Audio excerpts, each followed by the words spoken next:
এই পরীক্ষায় পাস করতেই হবে, এই ধরনের শিক্ষা ব্যবস্থা তো পৃথিবী থেকে আস্তে আস্তে চলে যাচ্ছে, ফসিল হয়ে যাচ্ছে। এবং শিক্ষকরা জানতেন তার ছাত্রছাত্রীরা কি রেজাল্ট করবে। আজকের দিনে কি শিক্ষকরা বলতে পারেন আগামী পরীক্ষায় কি হবে? নিশ্চয়ই না। আপনাদেরকে তো বলি নেই শিক্ষক ছাত্রছাত্রীর দিকে থ্রেট করতে। ভেরিয়েন্ট ডিজিটাল নকল হচ্ছে, এগুলি নিয়ে আমাদের একটু আলোচনা করতে হবে। তবে এই আলোচনার আগে আমাদের যে মূল আলোচনা সেটা হলো নকল হয় কেন। ছাত্রছাত্রীরা নকল করে, তাহলে শিক্ষকরা পড়ায় না বলে নকল করে। আমি রাইট?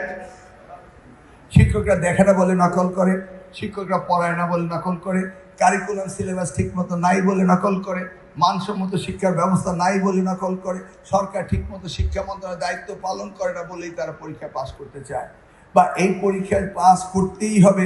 এই ধরনের শিক্ষা ব্যবস্থা তো পৃথিবী থেকে আস্তে আস্তে চলে যাচ্ছে, ফসিল হয়ে যাচ্ছে। নাকি শিক্ষা ব্যবস্থা করতে হবে, সেই জায়গায় আমাদের যেতে হবে। 72 ঘন্টা ময়েশ্চার লক সমৃদ্ধ লিলি বডি ওয়াশ, শিয়া বাটারের গুডনেস স্কিন রিপেয়ার করে রাখে সফট ও গ্লোয়িং। যেতে হলে কাদের মাধ্যমে যাব? শিক্ষকদের মাধ্যমে, নাকি? এখন আমি যদি শিক্ষকদের ফ্লোর ছেড়ে দিই, তাহলে শিক্ষকরা বলবে আমার এই দাবি, সেই দাবি, ওই দাবি। আস্তে আস্তে এক বান্ডেল দাবি তো আমাদের হয়েই গিয়েছে। শিক্ষকদের দাবি আমি জানি, আপনাদের অবসর ভাতার দাবি, আপনাদের কল্যাণ ট্রাস্টের দাবি। আপনারা জানেন বিগত সরকার 2022-এর পরে অবসর ভাতা কল্যাণ ট্রাস্ট আপনাদের দেয় না।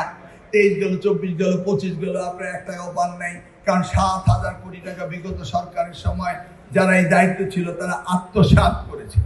অতএব আমাকে এই বাজেট পর্যন্ত বসে থাকতে হবে, থোক বরাদ্দ পেতে হবে, তারপর আপনাদের দিতে হবে, তারপর আস্তে আস্তে আপনাদেরকে এগুতে হবে। অনেক শিক্ষক ইতিমধ্যেই টাকা না পেয়ে, টাকার অভাবে, চিকিৎসার অভাবে মারা গিয়েছেন। অনেকে স্লিপিং পিল খেয়ে সারা জীবনের জন্য ঘুমিয়ে গিয়েছেন, যে আর উঠতে চান না। তারা এই বয়সে তার সন্তানের কাছে গিয়ে হাত পাততে চান না, যেখানে তার 25, 30, 40 লক্ষ টাকা কোনো কোনো শিক্ষকের রয়েছে। সেই শিক্ষকরা এখন দ্বারস্থ হচ্ছেন এই বৃদ্ধ বয়সে সে অন্যের কাছে। আমি কি এটা বুঝি না? এবং এই অবসর ভাতা, এই কল্যাণ স্বাস্থ্য আমাদের সাবেক প্রধানমন্ত্রী দেশমাতা বেগম খালেদা জিয়াই দিয়েছিলেন, তাই না? ভুলে গিয়েছেন আপনারা? তিনি তো আপনাদের উৎসব ভাতা দিয়েছিলেন 25%, তারপরে তার কেউ দেয়নি। এই সরকার এসে 25 দিয়ে 50 করলো। আমি ইতিমধ্যে চেয়েছিলাম 10 বাড়িয়ে দিতে, একটা থোক বরাদ্দ ছিল, এটাও পাবেন। একটু জটিলতার কারণে ফাইন্যান্স মিনিস্ট্রি, এডুকেশন মিনিস্ট্রি, সেগুলো আমাদের আমলাতান্ত্রিক জটিলতার জন্য দেরি হচ্ছে। কিন্তু আমাদের যে চেষ্টা রয়েছে এটা তো বুঝতে হবে। আপনার পৃথক বেতন হবে, কিন্তু সময় চলে যাচ্ছে। আমরা যদি এই সময় আমাদের শিক্ষার্থীদেরকে সঠিকভাবে না পড়াই, তাহলে আমরা কোন পথে নিয়ে যাচ্ছি আমাদের শিক্ষার্থীদেরকে? আমি যে রেজাল্ট দেখলাম, যদি 2002, 3, 4-এ দেখি, সেই সময় জিপিএ প্লাস পেয়েছিল 18, 10, টোটাল 448, 476, 385। ক্রমান্বয়ে বেড়েছিল, পাসের হার বেড়েছিল 42 থেকে 56 পর্যন্ত। আবার যদি আমি 20, 21, 22, 23-এ চলে যাই, তাহলে দেখা যায় জিপিএ হার হয়েছে 4,500, 5,500 করে জিপিএ প্লাস পেয়েছে। আমরা যদি পরীক্ষার রেজাল্টের কথা দেখি, 96% পর্যন্ত হয়েছে পাসের হার। এটা হয়তো স্বাভাবিক। যদি 2003 সালে আমি দেখে আসি 56.53%, তাহলে 2025-এ এসে কেন 100% না হতো? তো 96% হতেই পারতো, হয়েছিল তো 96%। একই শিক্ষা প্রতিষ্ঠান, কিন্তু আবার পট করে ড্রপ করলো।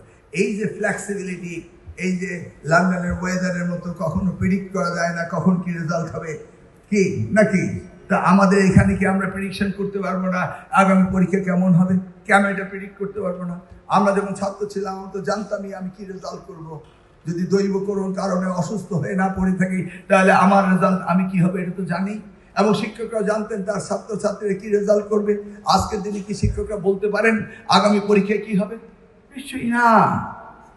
আপনাদেরকে তো বলি নেই শিক্ষক ছাত্রছাত্রীর দিকে থ্রেট করতে। আমরা বলেছি খাতা যেভাবে দেখছেন সেভাবেই দেখবেন, কিন্তু খাতাগুলো সঠিকভাবে দেখবেন।